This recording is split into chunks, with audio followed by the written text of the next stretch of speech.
Well, our live team coverage of Ida continues right now. So let's head up to Manchester. We're checking in with Fox 61's Keith McGilvery. He is live over there in Manchester with the storm tracker, and there is a lot of water running behind you, Keith. Tim and Erica, that's right. An incredible amount of flooding here in Manchester. Jump on in if you two have any questions as we go through this morning.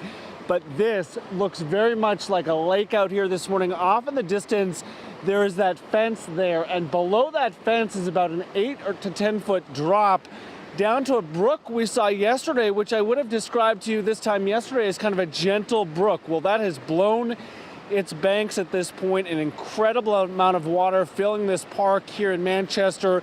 And boy, does it go off. If you look off in this direction here, I would say 100, if not more, yards off in this direction. It is very much looking like a lake. Speaking with city officials yesterday, in anticipation of the storm, they had told me they had taken some flood mitigation efforts here in this area, hopeful that would have an impact. And clearly, if it has had an impact, it is not visible here this morning because this water is rushing through this community right now, and it really shows no signs of stopping. What you're looking at right now was at one point a parking lot and ball fields, and almost impossible to make that out at this point.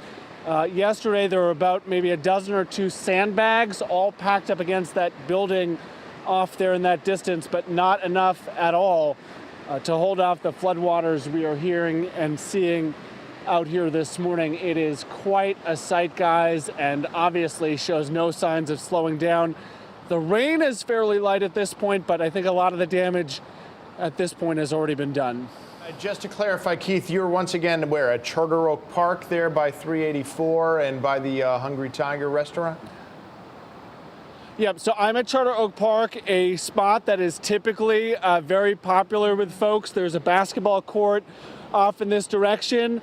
Photographer Freddie Mathis was shooting hoops out here yesterday. Obviously, that is not something that you would see today. That court entirely underwater at this point, as are a number of ball fields and a significant portion of this parking lot, as you see that water just gushing off there in the distance. It is quite a sight. We are steering clear of this, but shows no signs of slowing down, guys.